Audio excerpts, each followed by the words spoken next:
আসসালামু আলাইকুম সম্মানিত গায়েস। তো আজকে আমরা চলে আসলাম আমাদের ডালপা দক্ষিণপাড়া যে ব্রিজটা ভাঙা হয়েছে সেই ব্রিজ সম্বন্ধে স্বপন কাকার থেকে কিছু জানবো, এবং কি এখানে আরো লোক আছে, আমাদের জালাল ভাই, স্পেন জালাল ভাই এবং আজাদ কাকা সকলেই আছেন ইনশাল্লাহ। তো স্বপন কাকা, আসসালামু আলাইকুম। ওয়ালাইকুম সালাম। কিছু বলেন। বলাটা হইলো কাকা, আমাদের গ্রামের এই রাস্তা শুনছি কাজ করবে।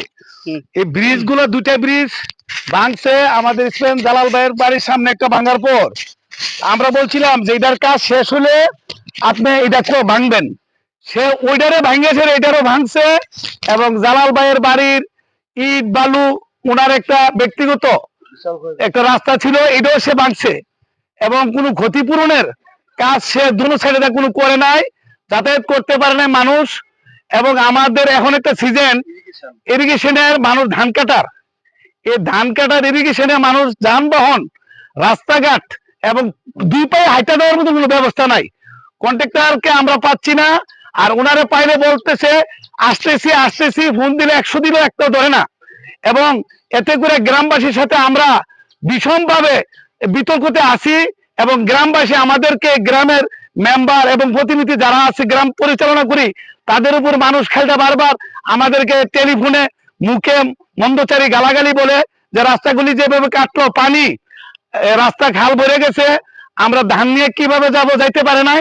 এই হিসেবে আমি আকুল আবেদন রাখি কন্ট্রাক্টর সাহেবকে এবং ইঞ্জিনিয়ার সাহেবকে আমাদের এই রাস্তাটা অতি দ্রুত করে দেওয়ার জন্য, এবং মানুষজন দুই পায়ে হেঁটে যাই চলাচল করতে পারে।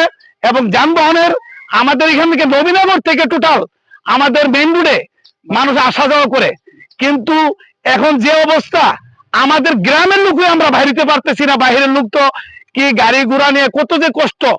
এই হিসাবে আমি কন্ট্রাক্টর সাহেবকে বলছি, আপনি দ্রুত গতিতে যে বাইপাস রাস্তাটা করছেন আমাদেরকে ব্রিজ ভাঙার পর, ওইটাতে কংক্রিট দেওয়ার জন্য আপনাকে অনুরোধ করি। গ্রামের মানুষ বেহালে পড়ে গেছে। আমাদের আগের দিনের মতো নৌকার রাস্তা নাই, পায়ে হাঁটে মানুষ চলে না। মানুষ গাড়ি ঘোড়াতে চলতে গিয়া আমাদের অটো রিক্সা সিএনজি সব টোটাল বন্ধ। এতে করে গ্রামের মানুষ অনেক চমকে আছে, এবং কন্ট্রাক্টর সাহেবের উপরও রাজনীতি আছে, এবং আমাদেরকে রাগগুলি বলে।